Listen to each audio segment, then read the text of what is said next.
নতুন এটা ভিডিঅ'লৈ আপোনালোকক স্বাগতম জনাইছোঁ। আজি হ'ল গণেশ চতুৰ্থী, গণপতি বাবাৰ পূজা অৰ্চনা আমাৰ চেণ্টাৰত ডাঙৰকৈ পাতিছে। সন্ধিয়া তালৈও যাম আৰু দুপৰীয়া আজি নামত শৰাই দিয়াও আছে আমাৰ, তাকে দুপৰীয়া শৰাই দিম। আজি গণেশ চতুৰ্থীৰ দিনা আমাৰ শহুৰ দেউতাৰ শ্ৰাদ্ধ পৰে।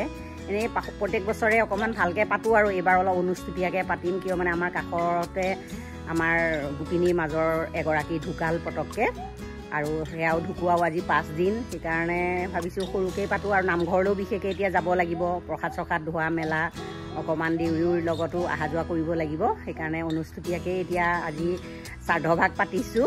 তাকে পুথি পঢ়ি আছে আৰু মই পায়সকণ বনাই থৈ আহিছোঁ আৰু ভাবিছোঁ আপোনালোকৰ লগত গোটেইখিনি শ্বেয়াৰ কৰোঁ বুলিয়ে ভিডিঅ'টো আৰম্ভ কৰিছোঁ। ভাপত দিয়া পিঠা এটা যোৱাকালিয়েই সন্ধিয়া বনাই থৈছোঁ গোপিনীক চাহ খুৱাবৰ কাৰণে।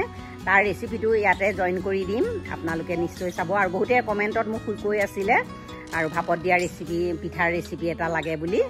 আৰু ব'লক এতিয়া পায়সকণ নমাই থৈ আহিছোঁ, পুথি পঢ়োৱাটো অকণমান দেখাওঁ আপোনালোকক।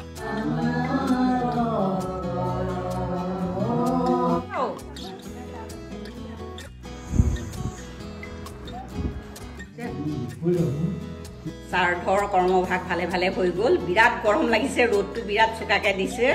আৰু এতিয়া আপোনালোকে ভাপত দিয়া পিঠাৰ ৰেচিপিটো চাই লওক, তাৰপাছত আৰু কি কৰোঁ দেখাই যাম। আৰু গোপিনীক চাহৰ লগত খুৱাবৰ কাৰণে ভাপত দিয়া পিঠা এটা বনাওঁ। 1.5 কেজি কোমল চাউলৰ পিঠাগুড়ি লৈছোঁ, 2টা নাৰিকল ৰুকি লৈছোঁ আৰু টুটি ফুটি আধা কাপ লৈছোঁ, চেনি 2 কাপ লৈছোঁ, 1 লিটাৰ গাখীৰ, ৰিফাইন 1 বাটি, নিমখ অকণমান, য়েলো ফুড কালাৰ অকণমান আৰু ভেনিলা এচেঞ্চ লৈছোঁ।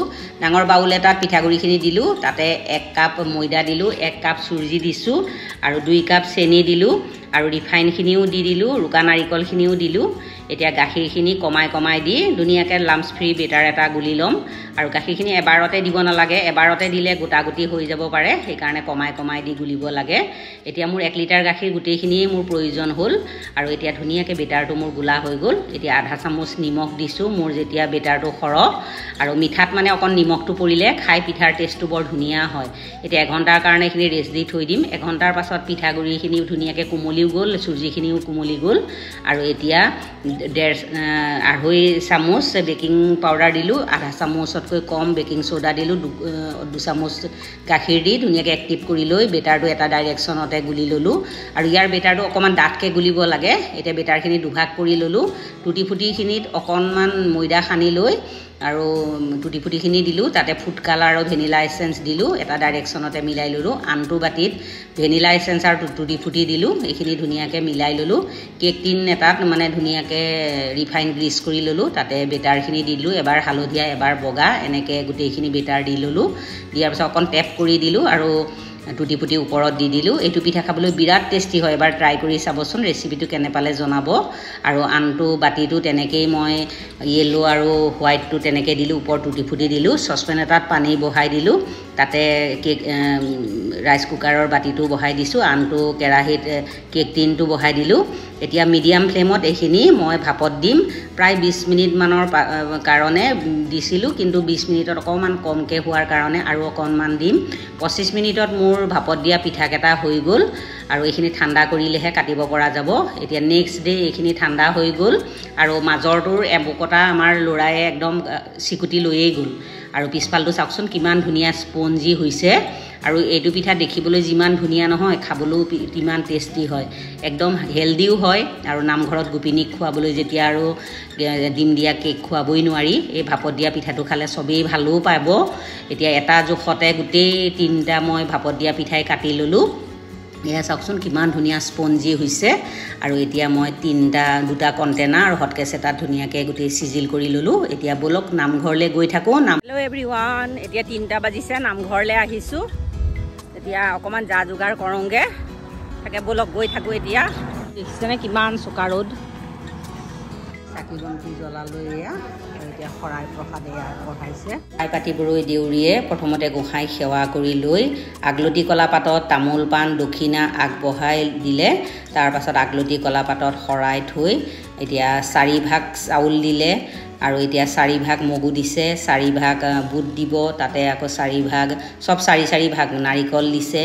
ফল মূল যি থাকে তেনেকৈ 4 ভাগ, কল থাকিলে কল 4টা, এনেকৈ আঁঠুৰীয়া তামোল আৰু দি পেলাই আগলতি কলাপাত দি পেলাই ধুনীয়াকৈ ঢাকি মেলি গোঁসাই সেৱা জনায় আৰু এতিয়া গোপিনীৰ ওচৰত সেৱা লৈছে।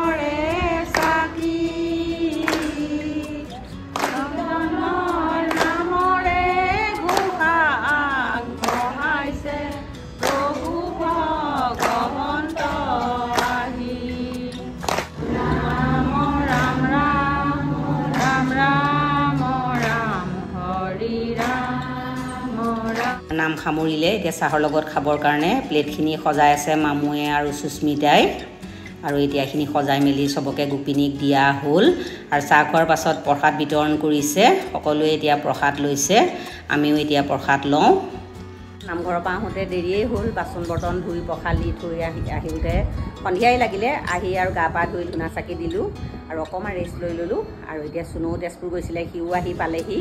এতিয়া আমি গোটেইকেইটা আমাৰ চেণ্টাৰত গণেশ পূজা পাতিছে, তাতে বাপ্পাৰ ওচৰত চাকি এগছ দিওঁ আৰু আপোনালোককো বলক লৈ যাওঁ, অকণমান দেখাওঁ আমাৰ গণেশ পূজা। আমি আহি পূজাৰ থলী পালোহি আৰু এতিয়া বাপ্পাৰ ওচৰত জ্বলাবৰ কাৰণে চাকি কেইগছমান ল'লোঁ। আৰু মানুহখিনি এতিয়া কমিছে, সন্ধিয়া বহুত ভিৰ হয় আৰু আগবেলাও ভিৰ হয়। আজি মই দিনটো ব্যস্ত থকাৰ কাৰণে আহিব নোৱাৰিলোঁ। এতিয়া আহি পাওঁতে 7:30 বাজি গ'ল। অলপ মানুহবিলাক পাতলিছে আৰু আহি চাকি এগছ জ্বলালোঁ। শিৱাংশীয়ে ময়েই জ্বলালোঁ বাৰু। বাপ্পাৰ ওচৰত সপৰিয়ালে সেৱা ল'লোঁ আৰু আপোনালোকৰ হৈ সকলো ইউটিউব পৰিয়ালৰ হৈও সেৱা ল'লোঁ আৰু প্ৰসাদ খালোঁ, ভোগ খালোঁ, পায়স খালোঁ। আৰু যাওঁতে এতিয়া শিৱাংশৰ চুলিকেইডাল কটাই লৈ যাওঁ, নহ'লে তাৰ স্কুল থাকিলে কাটিবলৈ বাৰবিলাক নিমিলেই। আজিলৈ ইমানেই বা